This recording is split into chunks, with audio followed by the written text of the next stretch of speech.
रहस्यमयी अस्पताल, रात के पहरे की कहानी। शहर के शोर से दूर एक पुराने सुनसान इलाके में शांति सदन अस्पताल खड़ा था। नाम शांति सदन जरूर था, लेकिन वहां शांति नाम की कोई चीज नहीं थी। अस्पताल की पुरानी दीवारों पर काई जमी थी और उसकी खिड़कियां टूटी हुई आंखों की तरह रातों को घूरती रहती थीं। लोग कहते थे कि इस अस्पताल में कुछ अजीब घटनाएं होती हैं, लेकिन कोई भी उसकी गहराई में जाने की हिम्मत नहीं करता था। डॉक्टर समीर का आगमन। डॉक्टर समीर, एक नौजवान और होशियार सर्जन, इस अस्पताल में नया तबादला ट्रांसफर होकर आया था। उसकी उम्मीद थी कि यहाँ उसे अपने काम पर ध्यान देने का मौका मिलेगा, लेकिन पहले ही दिन से उसे अस्पताल का माहौल कुछ अलग लगा। गलियारे कॉरिडोर में चलते हुए उसे हमेशा किसी के होने का एहसास होता, जैसे कोई उसके पीछे चल रहा हो। लेकिन जब वह मुड़ता तो वहाँ कोई नहीं होता। अजीब मरीज और रहस्यमय निशान। एक रात जब समीर इमरजेंसी ड्यूटी पर था तो उसके पास एक अजीब केस आया। एक बुजुर्ग मरीज जो बेहोश था और जिसके शरीर पर अनोखे निशान थे। नर्स बोली, डॉक्टर, यह मरीज भी वैसे ही निशान लेकर आया है जैसे पिछले हफ्ते वह 2 मरीज आए थे जो अचानक गायब हो गए। समीर ने हैरानी से मरीज को देखा। निशानों का पैटर्न कुछ ऐसा था जैसे किसी ने उसके शरीर पर अनोखी लिपि स्क्रिप्ट में कुछ लिखा हो। रात का डरावना पहर। रात गहरी हो चुकी थी। अस्पताल की पुरानी घड़ी की टिक टिक आवाज पूरे गलियारे में गूंज रही थी। समीर मरीज के कमरे में बैठा उसके रिपोर्ट्स देख रहा था।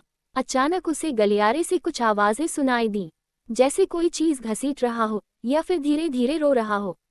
वह अपनी कुर्सी से उठा और धीरे से दरवाजे की तरफ बढ़ा। दरवाजा हल्का सा खुला था।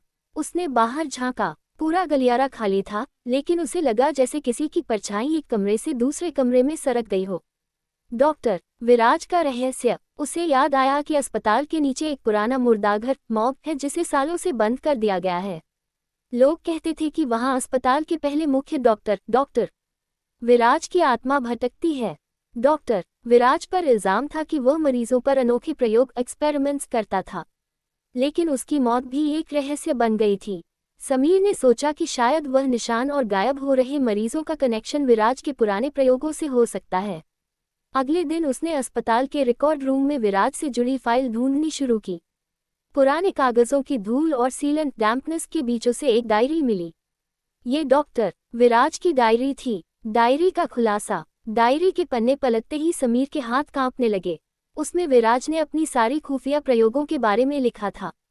वह मरीजों के शरीर पर कुछ खास निशान बनाता था और फिर उन्हें एक अनोखी दवा देता था, जिससे उनकी बॉडी में कुछ असामान्य पैरानॉर्मल गतिविधि शुरू हो जाती थी।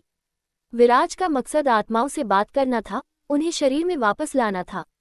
ज्यों-ज्यों समीर डायरी पढ़ता गया, अस्पताल की रातें और भी डरावनी होती गईं।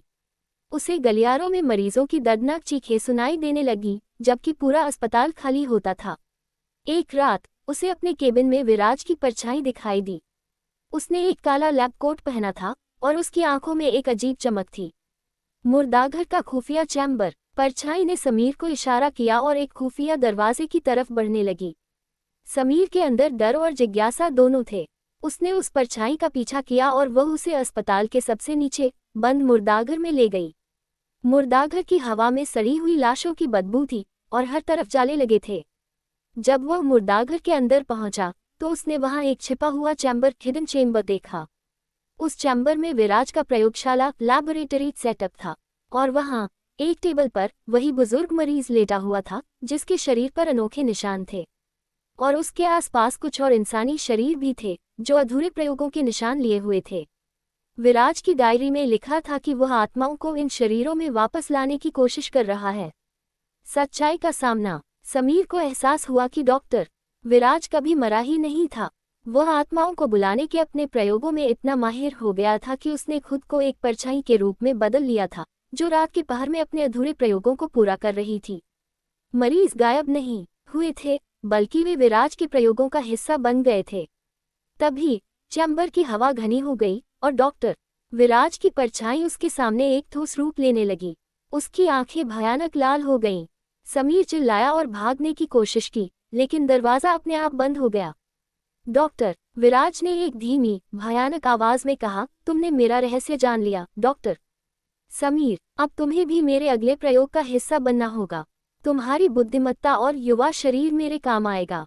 समीर ने तुरंत कमरे में पड़ी हुई एक पुरानी दवाई की बोतल उठाई और उसे विराज पर फेंक दिया। बोतल टूट गई और उसमें भरा रसायन केमिकल विराज के अर्धठोस सेमी सॉलिड शरीर पर पड़ा।